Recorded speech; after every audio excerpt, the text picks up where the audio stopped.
Hi friends, అందరికీ welcome back to my channel. ఈరోజు వీడియోలో ఎగ్ వెల్లుల్లి కారం ఏ విధంగా ప్రిపేర్ చేసుకోవాలో నేను మీ అందరితో షేర్ చేద్దామని అయితే అనుకుంటున్నాను. ఇట్లా కనుక చేసిల్లంటే మీ ఇంట్లో వాళ్ళు లొట్టలు వేసుకుంటూ మరి తింటారు. అంత బాగుంటుందన్నమాట టేస్ట్. ఫస్ట్ ఆఫ్ ఆల్ వచ్చేసి అయితే కావాల్సిన ఇంగ్రీడియంట్స్ ఏంటో వచ్చేయండి చూపిస్తా. ఇక్కడ 5 ఉల్లిపాయలు అనేవి అయితే చిన్న చిన్న పీసెస్ లాగానైతే కట్ చేసి అయితే తీసుకున్నాను అనమాట. అలాగే కొంచెం అంతా కొత్తిమీర చిన్నగా చాప్ చేసి పక్కన పెట్టేసినాను. 2 రెమ్మల వరకు కరివేపాకు, ఒక 4 పచ్చిమిర్చి చిన్నగా కట్ చేసి తీసుకున్నాను. 10 గల పొట్టు తీయని ఎల్లిపాయలు, అలాగే 5 ఎగ్స్ అనేవి అయితే ముందుగానే ఉడికించి అయితే తీసుకున్నాను. ఎగ్స్ అనేవి డైరెక్ట్గా వేయకుండా కొంచెం ఘాట్లు పెట్టి వేస్తే తింటున్నప్పుడు టేస్ట్ బాగుంటుందన్నమాట. ఎగ్స్కి ఘాట్లు కూడా నేను చూపిస్తున్నట్టు పెట్టండి. ఈ వీడియో క్లిప్పింగ్లో నేను చూస్తున్నాను కదా, అట్లా పెట్టేయండి అనమాట. సో చూసారా, 2 సైడ్స్ అయితే ఇట్లా నైఫ్తోనైతే నిదానంగానైతే ఘాట్లు పెట్టి అయితే తీసుకున్నాను అనమాట.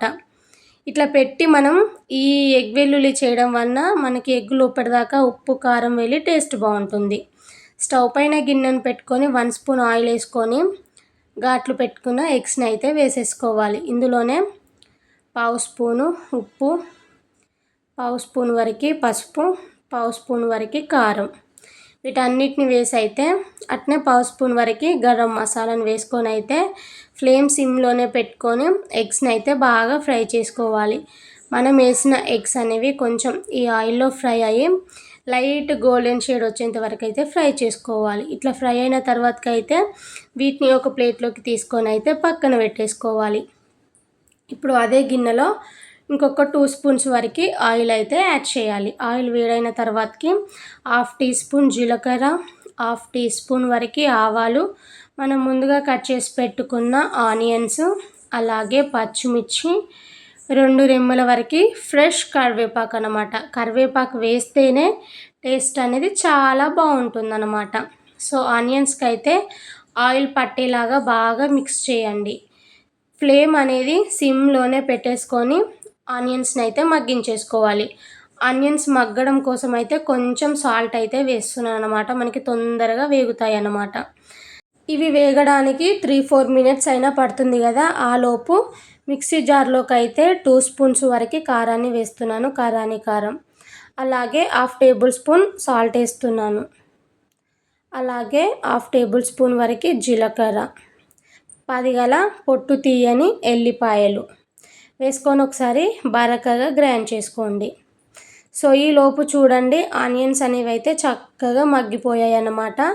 ఇట్లా మగ్గితేనే ఈ ఎగ్ వెల్లుల్లి కారం టేస్ట్ చాలా బాగుంటుందన్నమాట. మరీ ఫ్రై కాకూడదు, జస్ట్ ఇట్లా మగ్గితే సరిపోతుందన్నమాట. ఇప్పుడు మనం ఇంతకుముందు గ్రైండ్ చేసి పెట్టుకున్న వెల్లుల్లి కారం ఉంది కదా, మొత్తాన్ని అయితే యాడ్ చేసుకోవాలి. వేసినప్పుడు కాస్త ఇట్లా ఉండలానే ఉంటుంది, బట్ 2-3 మినిట్స్ ఇట్లా మిక్స్ చేస్తుంటే మంచిగా మనకి ఆనియన్స్కి మంచిగా ఇట్లా సపరేట్ అయినట్టు అవుతుందన్నమాట. ఒక 2-3 నిమిషాలు అయినా కానీ నాన్ స్టాప్ ఇట్లా మిక్స్ చేస్తూనే ఉండండి. మనం వేసిన ఎగ్ వెల్లుల్లి కారం అనేది అయితే ఉండలు లేకుండా చూసుకోండి. సో చూసారా ఎంత మంచిగా మిక్స్ అయిందో, ఇట్లా మిక్స్ అయితే సరిపోతుందన్నమాట. ఇప్పుడు మనం ముందుగా వేయించి పెట్టుకున్న ఎగ్స్ మొత్తాన్ని అయితే యాడ్ చేసుకోండి. 5 ఎగ్స్తోనే చేయాలని ఏం లేదండి, మీ ఇష్టం. మీ ఇంట్లో ఎంతమంది ఎగ్స్ తినగలుగుతారో అన్ని ఎగ్స్ అయితే చేసుకోండి. నేనైతే ఇక్కడ 5 ఎగ్స్తోనే చేస్తున్నాను అనమాట. సో ఎగ్స్కి కూడా మొత్తం పట్టేలాగా మిక్స్ చేయండి, ఎందుకంటే ఆ వెల్లుల్లి ఫ్లేవర్ పడితేనే బాగుంటుంది కదా. ఒక 2 మినిట్స్ అయినా ఇట్లా కలిపేసి వదిలేయండి. 2 మినిట్స్ తర్వాతకి మంచిగా ఆ కోడిగుడ్డుకి ఉప్పు కారం అట్నే వెల్లుల్లి పట్టి టేస్ట్ చాలా బాగుంటుంది. లాస్ట్లో కొంచెం అంతా కొత్తిమీర వేసుకొని ఇంకొక 2 మినిట్స్ పాటు ఫ్రై చేయండి. కొత్తిమీర కాస్త వేగితేనే బాగుంటుంది కదా, కాబట్టి ఒక 2 మినిట్స్ ఫ్రై చేసేయాలంటే ఫైనల్లీ మనం ఎదురు చూస్తున్న ఎగ్ వెల్లుల్లి కారం అయితే కంప్లీట్ అయిపోయిందనమాట. టేస్ట్ అయితే నిజంగా చెప్తున్నాను నెక్స్ట్ లెవెల్ అనమాట. నోటికి ఏమైనా టేస్టీగా తినాలి అని అనిపించినప్పుడు, లేదా కోల్డ్ కాఫ్ ఉన్నప్పుడు మన నోరు చప్పగా ఉంటుంది కదా, అలాంటప్పుడు ఈ ఎగ్ వెల్లుల్లి కారాన్ని అయితే ట్రై చేయండి. ఒక బుక్క ఎక్కువనే తినగలుగుతాం అన్నమాట, అంత బాగుంటుంది. వెల్లుల్లి ఫ్లేవర్తో చాలా అంటే చాలా టేస్టీగా ఉంటుంది. ఫస్ట్ టైం చూస్తే సబ్స్క్రైబ్ చేసి సపోర్ట్ చేయండి. Thank you.